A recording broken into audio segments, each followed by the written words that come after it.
সম্মানিত সুপ্রিয় দর্শক শ্রোতা দেশ ও প্রবাস থেকে যারা এই মুহূর্তে আমাদের সাথে সংযুক্ত আছেন, আমাদের ভিডিও দেখছেন অথবা শুনছেন, সবাইকে আন্তরিক প্রীতি ও শুভেচ্ছা জানিয়ে শুরু করছি আজকের নতুন একটা প্রতিবেদন।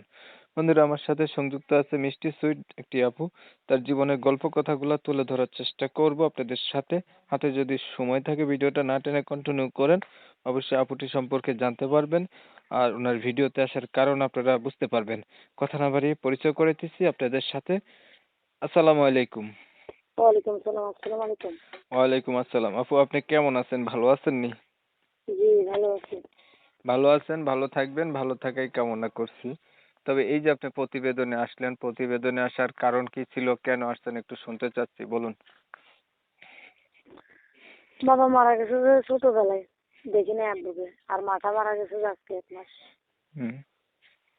ছোট একটা ভাই ছিল, বিভিন্ন রকমের ব্যায়ামে সেও মরে গেছে, মেডিকেলে আহ, চিকিৎসা পায় নাই যে। বলেন। হ্যালো। হ্যাঁ, বলেন।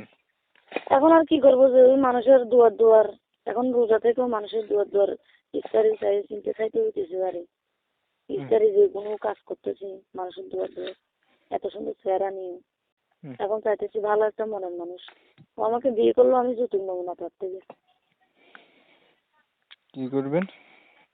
বলতেছি যে ও আমাকে বিয়ে করলো, তার থেকে আমি যৌতুক নেবো না। যে আপনি কিসের যৌতুক নেবেন? এই বিয়ের যৌতুক মতুক এগুলো দেয় যে, এগুলো আমি নেবো না। যে কেন আমাকে, আমি এতিম মেয়ে, আমাকে সে সুখে শান্তিতে রাখতে পারলে আমি এটাই চাই। যে আচ্ছা। আপনার বয়স কত? আমার বয়স 20 চলতেছে যে এখন। আগে বিয়ে হয়েছে? না না, আমার বিয়ের সাথে হয়নি। লেখাপড়া কিছু জানেন?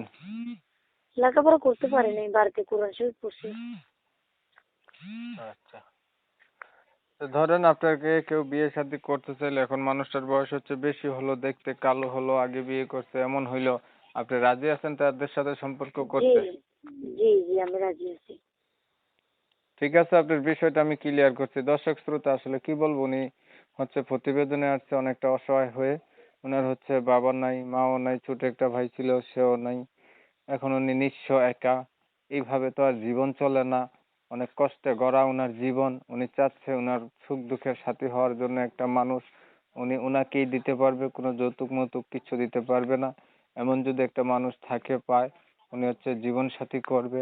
আমি হচ্ছে ওনার কথা আর কি তুলে ধরছি আপনাদের মাঝে, আপনারা শুনছেন। শুনে যাদের কাছে ভালো লাগছে, ভালো পাইছেন, ভালো মনে হইছে, তারা চাইলে ওনার সাথে যোগাযোগ করতে পারেন। ওনার কন্ট্যাক্ট নাম্বার আমি ভিডিওর স্ক্রিনে দিয়ে রাখছি। ওনার নাম ঠিকানা নিতে পারি নাই কমিউনিটি গাইডলাইনের কারণে। যারা ওনার নাম ঠিকানা সম্পর্কে জানতে চান, তারা চাইলে ওনার সাথে সরাসরি ভাবে কথা বলে ওনার নাম ঠিকানা ওনার কাছে জিজ্ঞেস করে নিতে পারবেন না। তো আপনারা হচ্ছে অনেক সময় নিয়ে আমার পাশে থাইকে আমার ভিডিও দেখছেন, এর জন্য সবাইকে ধন্যবাদ। সবাই ভালো থাকবেন, সুস্থ থাকবেন। আল্লাহ হাফেজ।